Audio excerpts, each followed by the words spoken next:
Pandian stores அடுத்த வர எபிசோடில் பார்த்தீங்க அப்படின்னா மயிலோட அப்பா தான் வந்து காசை வந்து கடையிலேருந்து எடுத்திருப்பாரு. அதை பற்றி மயில்கிட்ட வந்து சரவணன் வந்து பேசுவார். அப்போ பேசும்போது பார்த்தீங்க அப்படின்னா தேவையில்லாமல் எங்கள் மேலே பழி போடாதீங்க அப்படின்னு சொல்லிட்டு மயில் வந்து பேசுவாங்க. இது வரைக்கும் நீ செஞ்ச தப்பெல்லாம் வந்து உனக்கு தெரியாதா, நான் வேற பழி வேற போடுவான்னு சொல்லிட்டு சரவணன் வந்து சொல்லுவாங்க. இந்த விஷயத்தை நீயே போய் அப்பா கிட்ட சொல்லிடு அப்படின்னு சொல்லிட்டு சரவணன் சொல்லுவாங்க. அவர் முந்துறதுக்குள்ளே நம்ம முந்திக்கணும்னு சொல்லிட்டு மயில் வந்து பேக்கில் அவங்க ட்ரெஸ் எல்லாம் எடுத்துக்கிட்டு பார்த்தீங்க அப்படின்னா வீட்டை விட்டு வெளியே போகிற மாதிரி போவாங்க. அப்போ வந்து கோமதியும் பாண்டியனை பார்த்துட்டு என்னாச்சு, என்ன பிரச்சனை அப்படின்னு சொல்லிட்டு கேட்பாங்க. அதுக்கு மயில் சொல்லுவாங்க, உங்கள் பையன் வந்து டெய்லியுமே என்னை டார்ச்சர் பண்ணிட்டு இருக்காரு. நான் ப்ரெக்னெண்ட்டாக இருந்தது இல்லாமல் போனதுலேருந்து எல்லாத்துக்கும் நான் தான் காரணம் அப்படின்னு சொல்லிட்டு என்னை ரொம்பவே டார்ச்சர் பண்ணுறாரு. இப்போ பணம் காணா போனது கூட நானும் எங்கள் அப்பாவும் தான் காரணம்னு சொல்கிறாரு.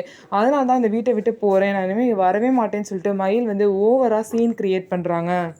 இதனால பாண்டியன் பார்த்தீங்க அப்படின்னா சரவணனை கூப்பிட்டு வந்து கண்டிக்கிறாங்க.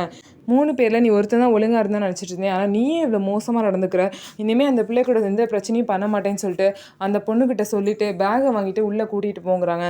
அதே மாதிரி சரவணனும் செய்கிறாரு. ஸோ இதுக்கப்புறம் வந்து என்ன நடக்க போகுது, மயில் நிறையா உண்மையை மறைச்சி அவங்களும் பொய்யா வந்து நடந்துக்கிறாங்க. சரவணன் வந்து இந்த உண்மையெல்லாம் அவங்க வீட்டில் சொல்லுவாங்களா இல்லையா அப்படின்னு சொல்லிட்டு வெயிட் பண்ணி பார்ப்போம். நம்ம வீடியோ உங்களுக்கு பிடிச்சிருந்தா நம்ம வீடியோவை லைக் பண்ணிக்கோங்க, மறக்காமல் நம்மளோட சேனலை சப்ஸ்கிரைப் பண்ணிவிட்டு பாருங்கள்.